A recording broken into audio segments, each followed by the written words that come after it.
tutorial rápido de como criar nossa tabela de calendário, a nossa dimensão de calendário. A gente vai fazer isso aqui no Power BI, mais precisamente no Power Query. Vamos fazer via M, mas fiquem tranquilos, são muito poucas fórmulas, muito pouco código, que vai poupar bastante trabalho para a gente lá na frente, vai ficar tudo automático. Então os dados já estão carregados aqui para dentro do meu relatório, eu estou no nível do relatório no Power BI, podem ver que os dados estão aqui. São dados abertos da Escola Virtual de Governo, da EVG, extraídos do próprio site da escola. Primeira coisa é abrir o editor do Power Query. Para isso eu clico aqui em transformar dados, tá? Ele pode demorar um pouco para carregar. Feito isso, a primeira coisa que a gente precisa observar é qual vai ser a nossa coluna, qual é a coluna da nossa tabela fato que vai servir de referência para a nossa tabela calendário. Aqui no meu caso é a coluna DT matrícula, tá? Vocês podem ver que ela é do tipo DateTime, ela tem a data e ela tem a hora. Essa hora vai atrapalhar a gente para esse caso. Então assim, eu não preciso dela, ela não faz diferença aqui para minha análise. Se a hora fizer diferença para você e você quiser mantê-la, você vai clicar aqui em dividir coluna por delimitador e você vai escolher como delimitador o espaço e ele vai criar uma coluna de hora e uma coluna de data. Para mim, não faz diferença.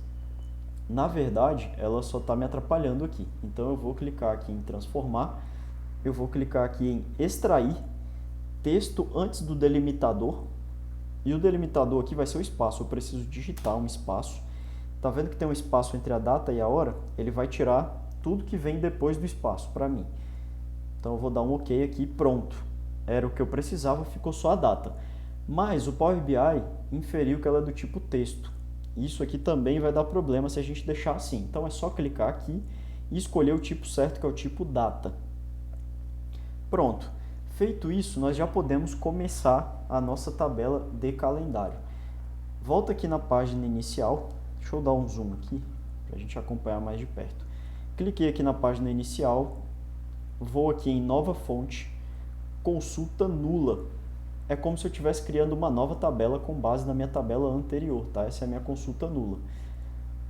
Primeira coisa, pessoal, vem aqui na etapas aplicadas, ó, e inserir próxima etapa. Vamos criar uma etapa nova. Nessa etapa eu quero a menor data existente na minha DT matrícula, a data mínima que existe ali dentro. Para isso eu vou utilizar a função list.min aqui no M. Eu vou colocar aqui como argumento a minha tabela principal, que é a amostra EVG, de onde está vindo esse dado.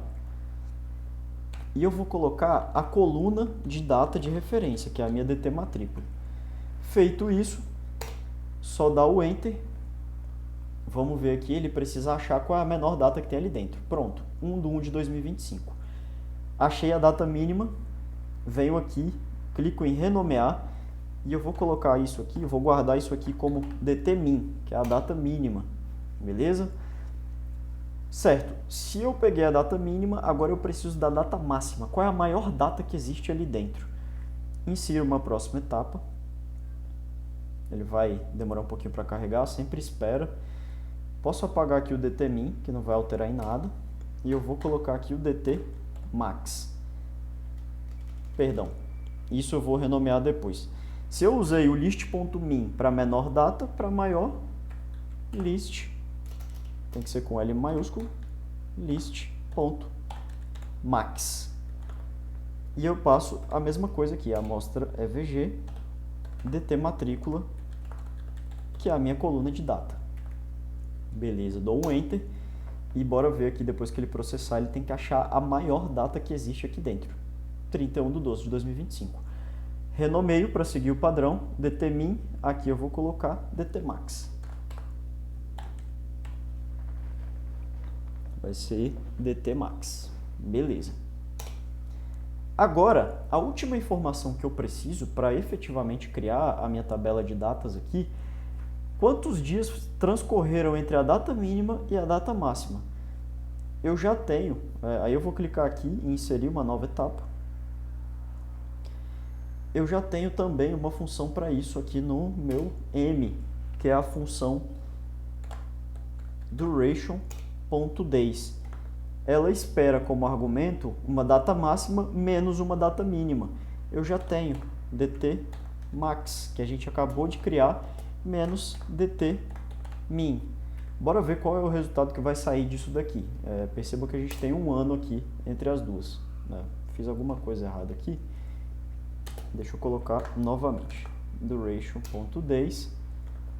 E eu vou colocar aqui a minha dt max menos a minha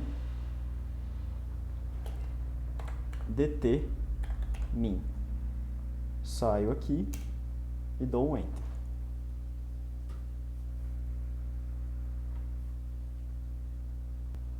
Mas percebam que aqui a gente tem um problema. Ela me mostra 364. Deixa eu dar um zoom aqui. Ela me mostra 364 a duration.days ao invés de 365, certo? Por quê? Porque ela despreza o primeiro dia da contagem. Então, a gente precisa simplesmente adicionar um mais um aqui. Vamos ver agora como é que vai ficar esse cálculo da duração. Ele vai demorar um pouquinho para processar. Beleza, agora 365, pessoal. É o que a gente precisava. As três informações, data mínima, data máxima e duração entre as duas, que é o que a gente precisa efetivamente, estão aqui. Não esquece de renomear, tá? Então eu vou renomear isso aqui para QTD dias. Agora, efetivamente, vamos criar a nossa tabela com as datas, com a nossa coluna de datas. Vamos aqui clicar novamente em inserir próxima etapa. E agora a gente vai utilizar a seguinte função, list, deixa ele terminar de processar ali, pronto, ponto, dates, ou seja, crie uma lista de datas e eu vou te passar a data mínima e a quantidade de dias entre ela e a última data. Então, o que eu preciso passar aqui como argumento para o list.dates? Eu preciso passar a minha data mínima, é a primeira coisa, então a menor data, onde ele tem que começar essa data. A quantidade de dias entre ela e a última data que eu quero, que vai ser QTD dias, deixa eu só confirmar se é assim, pronto, QTD dias, tem que ser exatamente como está escrito ali. E por último aqui é o step. O que é o step? De quantos em quantos dias eu quero aquela lista de data. Eu quero todo dia, eu quero pular de 2 em 2 dias. Aqui no meu caso, eu quero todo dia, naquele intervalo entre 1 do 1 de 2025 e 31 do 12 de 2025. Então, eu vou fazer o seguinte aqui, ó, vou utilizar o hashtag duration. Eu vou abrir e fechar aqui os parênteses, eu vou colocar 1, 0, 0, 0. Eu quero que você pule de 1 dia, 0 minutos, 0 horas, 0 minutos e 0 segundos. Então, todo dia, sem pular horas a mais, ou minutos, ou segundos a mais, porque até isso você consegue escolher aqui, tá? Beleza. Vamos dar o Enter aqui. E agora, efetivamente, nesse último passo, ele deve criar uma lista, aqui como a gente está vendo, ó, list.dates. Pronto, ele criou uma lista de datas. Esse daqui é o embrião da nossa tabela calendário. A gente já tem a nossa coluna principal, que é a nossa chave primária aqui, que é a nossa coluna de data. A gente precisa fazer algumas coisas aqui. Primeira coisa, ó, podem ver que ela está só um filetinho aqui, enquanto uma tabela de verdade está como tabela aqui o desenho. A gente precisa converter isso aqui para tabela. Então é simples, a gente só clica aqui, ó, em converter para tabela. Não mexe em nada aqui, pode deixar nenhum e dá o OK. Aí rapidamente ele vai, ó, isso aqui já virou uma tabela, perfeito. Outra coisa, o nome aqui é data, né? Eu não quero esse nome column1, então vou botar aqui data, é o nome dessa nossa coluna. Ela agora se chama data, perfeito. Percebam que o Power BI agora colocou o formato dela como N, que pode ser aqui no caso texto, número. Isso aqui a gente não quer isso, a gente quer um formato de data, beleza? Então é só clicar aqui, clicar em data e simples assim ele vai converter para a gente, né? Pode demorar um pouquinho, a depender do tamanho do seu conjunto de dados. Vamos esperar, pronto. Ela já virou uma data. A última coisa que eu preciso fazer é renomear isso daqui, né? Esse nome aqui não está legal, então eu vou colocar como de calendar. Vou dar o Enter. Pessoal, Simples assim, a nossa tabela de calendário, ela já foi criada, beleza? A nossa de calendar. O pior já passou, fiquem tranquilos. Agora vai ser tudo clicando e arrastando. Para adicionar as outras colunas de data baseadas nessa data, a gente vai fazer o seguinte, ó, vamos clicar aqui em cima em adicionar coluna. A nossa coluna de data está verdinha aqui porque ela já está selecionada, eu cliquei em cima dela. Aí aqui, ó, na direita a gente tem aqui data. Eu posso vir aqui e colocar, por exemplo, o ano. Aí é só clicar aqui em ano. Se tudo der certo, ele vai adicionar aqui para a gente a coluna de ano, que no caso vai ser 2025 aqui. Pronto, ano 2025. Volta a clicar na coluna de data, clica lá agora. Se eu quiser, por exemplo, o nome do mês, eu vou aqui, clico em nome do mês. Aqui ele tem que aparecer janeiro, por exemplo, para todos os dias de janeiro, certo? Então vamos esperar um pouco, ele vai carregar. Pronto, o nome do mês de janeiro. Posso clicar aqui e adicionar quantas informações eu quiser. Então eu quero o trimestre do ano. Qual trimestre corresponde esse dia aqui? Em qual trimestre ele está? Ele vai adicionar essa informação para a gente. Perfeito, pessoal. Primeiro trimestre do ano. Simples assim, está criada a nossa coluna, a nossa tabela, perdão, de calendário. Agora, eu vou ensinar aqui para vocês um pulo do gato, que é para a gente não precisar ficar escrevendo aquela fórmula em M toda vez, tudo mais. A gente vai clicar aqui, ó, em página inicial, depois de criar essa primeira de calendário, e vamos clicar aqui em editor avançado. Ele vai abrir aqui, ó, e percebam que todas as fórmulas que a gente fez para criar a nossa coluna, a nossa tabela, inclusive as novas colunas, ó, a de ano, nome do mês, trimestre, aqui o nosso DTMin, DTmax, está tudo aqui. Eu vou copiar isso daqui, tá?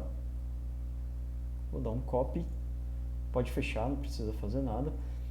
Se eu quiser adicionar agora diretão, né, eu posso até excluir essa tabela aqui, ó. Eu vou excluir ela para vocês. A gente acabou de criar, né? Poxa, deu todo aquele trabalho, eu vou excluir.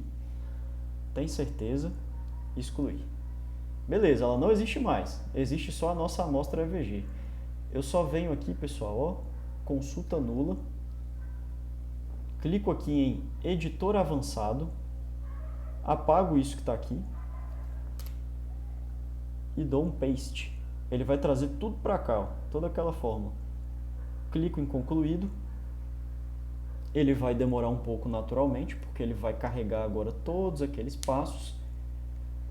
Mas tudo dando certo, ele vai criar diretão aqui, ó. Vejam, ele criou a nossa tabela de calendário. Então, guardem o código. Quando vocês criarem, fizerem a primeira vez, guardem o código e percebam que tudo que vocês vão precisar mudar nas próximas vezes é mudar aqui o nome do conjunto de dados de vocês e o nome da coluna de data, tá? Isso aqui você precisa sempre estar alterando. Depende do nome que você chama aí o seu dado e a coluna que está dentro dele, que vai ser a sua referência. Fora isso, você não vai mudar mais absolutamente nada, tá? Aqui depois você só vem e altera o nome para de calendário, porque ele vai ficar com o nome da consulta nula. Simples assim, está criada a nossa tabela de calendário perfeita e a gente consegue replicar isso para vários conjuntos de dados a partir de agora. Valeu, até mais!